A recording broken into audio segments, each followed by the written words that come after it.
அழகே உன்னை காணாமல் அன்னம் தண்ணீர் தொடமாட்டேன்.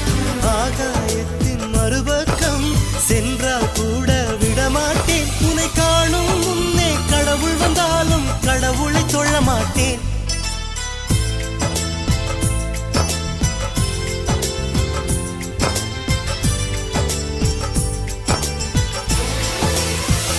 எங்கோ ஓர் சாலை வளைவில் உன் பிம்பம் தொலைந்ததடி.